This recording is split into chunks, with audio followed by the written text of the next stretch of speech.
The brightness of this day has given me the opportunity to bring you this video. Welcome back to my channel, Winging It with Issy. My name is Issy. So, um, you all know this is a motherhood channel, among other things, and I have discussed a lot with you concerning my pregnancy journey, especially with my very recent pregnancy, darling Cuckoo's pregnancy. And then in times past, some of the things I experienced with my pregnancy with Ato. So today, I'm here to tell you 5 ways that this body has changed since we had those bambinos. Okay. So I just decided to limit it to 5. Yeah, for now. Okay. So the first thing, my stomach, stretch marks. And I'm sure now people are more open about how their bodies have changed physically after childbirth. So when you go on some motherhood channels and Instagram pages, you will find pictures of what I am talking about. So my belly has a lot of stretch marks. Prior to getting pregnant with Ato, I did have a few stretch marks on my stomach, I think. But in the expansion of the stomach and it's shrinking back, stretch marks plenty, especially around my belly button area, my navel area. Now, I have never, thankfully, if I should put it that way, I've never been one to really stress about or worry about stretch marks. So when I was pregnant with both of them, especially with Ato, I wasn't into going to find remedies to prevent stretch marks. And listen, the body will do what it will do. I wasn't really bothered about it, and I'm still not bothered about my stomach now. So that's how my stomach looks. And apart from the stretch marks, my stomach is a little flabby, like like, you know, it's flabby, like loose skin. And I guess that is to be expected when you expand something and then it shrinks back. It doesn't really go back to its like size like it was. But I'm guessing exercise should probably help with that. So we'll see what we can do about that. Even though honestly, it doesn't really bother me that much. Number 2 is the one that I find to be the worst, that has really bothered me, and it is my brain, my memory. I can't seem to remember anything. Like, I cannot remember. Like, it really, really bothers me. Now, when I had Ato, it happened. And I remember being so worried about it. And I spoke to Richie about it. And he was like, think about it this way. Before you gave birth, you had a few things to think about. You didn't have that much to think about. But suddenly you had him, and it's like you are constantly thinking about him. It's like he's taking up a lot of the gigabyte space in your memory, so your memory is crowded out. So that explanation kind of made sense to me. And to be very honest, as time went on, I think it got better. It got better, and I stopped worrying about it. But since I had Apostle Tampico, aka, well, his name is Kuku, aka Apostle Tampico, aka Bambino Bambino. Since I had him, my memory has been, I do not expect that. I can barely remember anything, and I won't even lie, it truly bothers me. It really bothers me. Like, I cannot remember things. Sometimes something that happened last week, and I'm like, I don't even remember. Sometimes I can't remember something that happened. Yeah, like, it's really bad.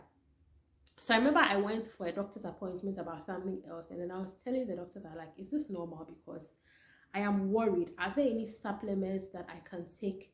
Maybe there's some hormone that is in short supply in my brain or something, but it really bothers me. And it was only yesterday, honestly, that it occurred to me. I think I was praying about something, and I was like, why haven't you prayed about this? You can pray about your finances, pray about your children's future, pray about your marriage, pray about so many things. Why haven't you prayed about this? So I have decided to start praying about it and ask God to restore my brain to better than it was before I had the 2 boys, because it scares me. And if by any chance you've gone through this before, or you know somebody who has gone through this whole memory thing, and maybe they took some supplements or something, they did something that helped, I'll be more than happy if you could tell me, and I will see if I can try it, because at this rate, it's something. It is something. So that's number 2. Number 3, less painful periods. Since I had my first Atokwamena, my periods have stopped being so painful. Like, before I had him, I used to take, anytime I start my period, at least the first 3 days, I have to take Brufen. At least the first 2 days. Maybe the third day I can like manage it. But the first 2 days, Brufen is a must. So I have to take Brufen. But since I had him, I'm able to just, there have been like one or like very few times where I've had to take Brufen. But like, I'm able to just live with it. Like, it's not that painful, you know. And so like, I was the kind of person that always had Brufen readily available in the house, in my bag. But now I don't even have Brufen. And since I had Cuckoo, and now with Cuckoo, after I had Cuckoo and my periods returned, it has shortened to 3 days. I'm not complaining about that. I like it. Let it be that. If it wants to go away completely too, I don't mind. But my period used to be 5 days. Maybe a little bit of 6. But constantly 5 days. And now it's 3 days. I'm overjoyed about that. Let it reduce to 1, maybe. Yeah, but then with Cuckoo, after I had Cuckoo, my periods are still not painful. I barely get cramps. But what has changed? This is going to be a little TMI. Well, not this part, but this part. Now I rather have ovulation cramps. Before I had my 2 boys, I never knew when I was ovulating, to be very honest. I never knew when I was ovulating. I didn't have any of those signs. Some people know when or which side is ovulating when they're ovulating, because the kind of pain that they have. And the name for that pain is Smittelschmerz or Mittelschmerz. Some name be like that. I think it's a German name or something. But I never used to have that. I only experienced that once. And that was when we were trying to conceive at all. The certain month, I had a really sharp pain, and later when I read about it, I figured that was what happened.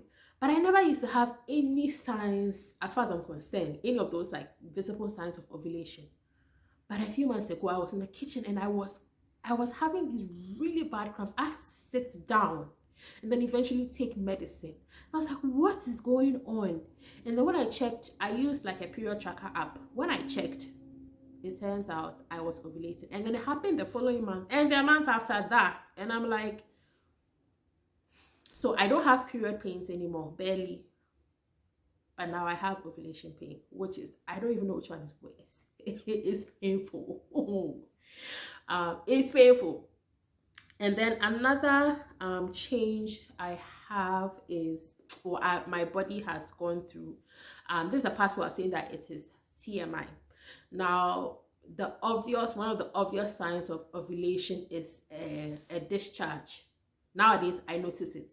I noticed it, I think, 2 months ago. I noticed it last month. I noticed it this month. I was like, I am so certain that before this, I didn't used to have maybe I was having the discharges but now, like, for some reason, it is evident to me. And I don't know why my body has decided to do this. But apparently it has. So sometimes when I think about these things, I'm like, God is something. Because like you are a human being, you are whole, you are this, and then you suddenly get pregnant and your body just changes and decides that we don't want to do this anymore, we want to do this. One other thing, this is my hands. So when I was pregnant with my second Cuckoo Tampico, I had like numb hands or carpal tunnel. You know, like at a point I couldn't hold, like when I'm driving, I can't really hold the steering wheel, or like I have to stop holding my phone, or like it was, and I thought it was because I was lying on my side a lot. I didn't experience it too badly with serum, but it was pretty bad with Cuckoo. And when I gave birth, it sort of went down, but it's sort of there. So even right now, over the past few days, I've been feeling, it's like I don't want to hold my phone anymore. It's like I need my hands to just be, like they feel numb from time to time, and I find that to be very annoying. But in any case, we have come to the end of this video. These are the ways in which my body has changed since giving birth. If you are a mother and you are watching this, I really would love to hear some of the changes that your body has gone through since you had your child or your children. So let me hear from you in the comment section. If you have not already subscribed to my channel, please do so by clicking on the subscribe button and clicking on the notification bell and selecting all, so that you get notified every time I post one of my very wonderful videos. Thank you so much for watching this video, and I will see you in my next video. Bye.